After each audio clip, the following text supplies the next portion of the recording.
કે જીવનની અંદર ચાર વસ્તુ આખી જિંદગીમાં ચાર વસ્તુ પરમાત્માની કૃપાથી નહીં પણ પૂર્વજોની કૃપાથી મળે છે. કેટલી?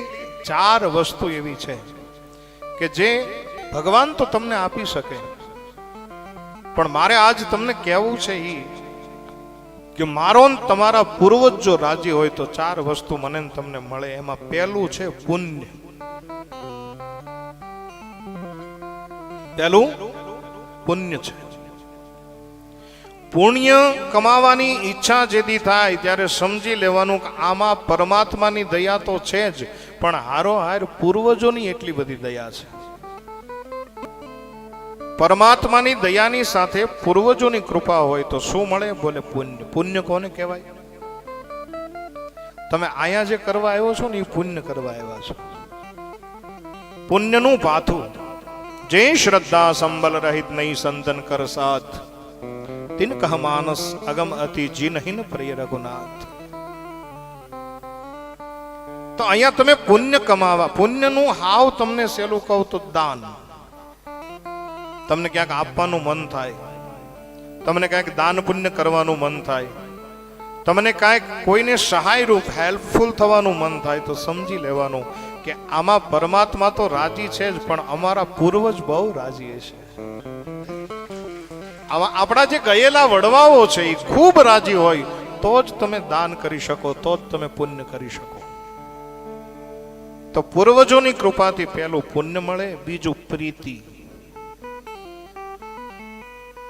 કથાની અંદર આવવાનું મન થાય, સાંજના 7 વાગે અને સંધ્યા આરતી કરવાનું મન થાય કે મેં દીવાબત્તી નથી કર્યા. વહેલી સવાર થાય અને તમને એમ થાય કે ઠાકોરજીની સાજ સજ્જા કરી અને મંગળા આરતી કરી લે. આ બધું જો થાય, ઠાકોરજી પ્રત્યેનો પ્રેમ જ્યારે ઉત્પન્ન થાય, ગુરુજી પ્રત્યેનો પ્રેમ જ્યારે ઉત્પન્ન થાય ત્યારે સમજવાનું કે આમાં પૂર્વજોની કૃપા છે. પહેલું પુણ્ય, બીજું પ્રીતિ, ત્રીજું પતિ. એટલે આ બહેનોને હોય એની વાત નથી કરતો, લૌકિક કોઈ વાત નથી, આ અલૌકિક વાત છે. પતિ એટલે શું? બોલે પતિ એટલે મારો ને તમારો ગુરુ. સહજ રૂપે સદગુરુની પ્રાપ્તિ થઈ જાય, સહજ રૂપે એ ગુરુની પ્રાપ્તિ થયા પછી એની કૃપા ઉતરે તો સમજવાનું કે આમાં અમારા પૂર્વજો અને વડવાઓની કૃપા છે. અને પૂર્વજોની કૃપામાં ચોથી વસ્તુ શું?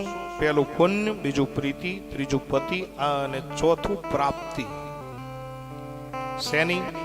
બોલે આવા સત્સંગની, આવી કથાની. જ્યારે જ્યારે સત્સંગ મળે ત્યારે સમજવાનું કે અમારા પૂર્વજોની કૃપા છે, અમારા વડવાઓની કૃપા છે, જેના લીધે, એ કૃપાના લીધે હું અને તમે કથાની અંદર બેઠા છીએ.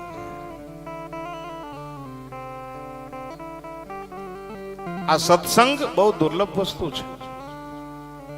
આ સત્સંગ સહેલી વસ્તુ નથી. હું ઘણી વાર કહું કે તમારી પાસે લાખ રૂપિયા, કરોડ રૂપિયા હોય ને કથા કરાવી નાખો, એ વસ્તુ ખોટી છે. તમારી પાસે સમય હોય ને કુટુંબને ભેગું કરી અને તમે કથા કરાવો, એ વસ્તુ ખોટી છે.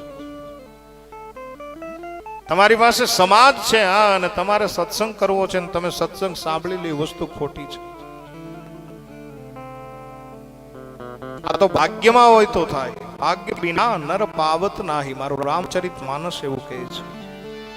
ભાગ્યમાં હોય તો સત્સંગ સાંભળી શકો, ભાગ્યમાં હોય તો ગંગા નાહી શકો.